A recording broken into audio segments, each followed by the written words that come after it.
கட்சி தொடங்கும் போதே பலர் முதலமைச்சர் கனவுடன் வருவதாக விசிக தலைவர் திருமாவளவன் விமர்சனம் செய்துள்ளார்.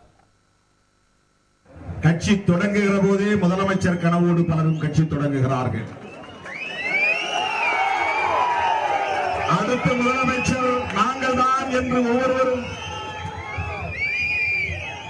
அறிவித்துக் கொள்கிற நிலைகளை நாம் பார்க்கிறோம்.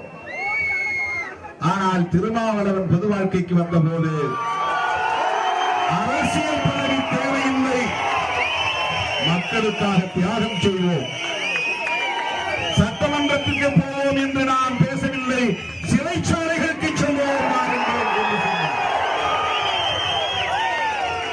என்னை நம்பி என் பின்னால் வருகிற தோழர்கள் கருத்திலே பூமாலை விடும் என்று எண்ணி வர வேண்டாம். கைகளில் விலங்குகள் மாற்றப்படும், அதை புரிந்து கொண்டு வாருங்கள். சட்டமன்றத்திற்கு செல்வோம் என்ற கற்பனைகள் வேண்டாம், சிறைச்சாலை செல்வதற்கு தயாராக வாருங்கள். நாடாளுமன்ற வளாகத்தில் இந்தியா கூட்டணி எம்பிக்கள் நாளை போராட்டத்தில் ஈடுபட உள்ளனர். மூன்றாவது முறையாக பிரதமர் மோடி பதவியேற்ற பிறகு நாடாளுமன்ற கூட்டத்தொடர் கடந்த 24ஆம் தேதி தொடங்கியது.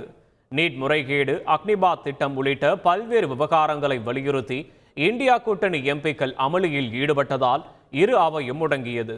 இந்நிலையில் 2 நாட்களுக்கு பின்னர் நாடாளுமன்றத்தின் 2 அவைகளும் நாளை மீண்டும் கூடுகிறது. நாளையும் இதே விவகாரங்களை எழுப்ப இந்தியா கூட்டணி எம்பிக்கள் திட்டமிட்டுள்ளனர். அவை தொடங்குவதற்கு முன்பாக காலை 10:30 மணியளவில் நாடாளுமன்ற வளாகத்தில் போராட்டம் நடத்திவிட்டு அதன்பின் இந்தியா கூட்டணி எம்பிக்கள் அவைக்கு செல்ல உள்ளனர். தங்களுக்கு வாக்கு கிடைக்காததால் ஒரே தேர்தலில் ராமரையும் அயோத்தியையும் கை கழுவிவிட்டது பாஜக என்று மதுரை நாடாளுமன்ற உறுப்பினர் சு வெங்கடேசன் கூறியுள்ளார். அயோத்தி நாடாளுமன்ற தொகுதியில் அது ஒரு பொது தொகுதி. அதிலே பட்டியலினத்தை சார்ந்த அவதேஷ் பிரசாத் என்ற வேட்பாளர், இந்தியா கூட்டணி வேட்பாளர் வெற்றி பெற்றிருக்கின்றார். எந்த மதவெறி அரசியலின் குறியீடாக அயோத்தியை கடந்த 20 ஆண்டுகளுக்கு மேலாக பாஜக மீண்டும் மீண்டும் சொல்லி வந்தது. 17வது நாடாளுமன்றத்தின் கடைசி பேச்சு, பிரதமர் அவருடைய பேச்சு முழுக்க அயோத்தியில் புதிய ராமர் கோவிலை கட்டி 1000 ஆண்டு இருளை நாங்கள் அகற்றிவிட்டோம் என்று பேசினார். ஆனால் 18வது நாடாளுமன்றத்தின் முதல் உரை, குடியரசுத் தலைவர் உரையில் அயோத்தி என்ற வார்த்தையை கூட அவர்கள் உச்சரிக்கவில்லை.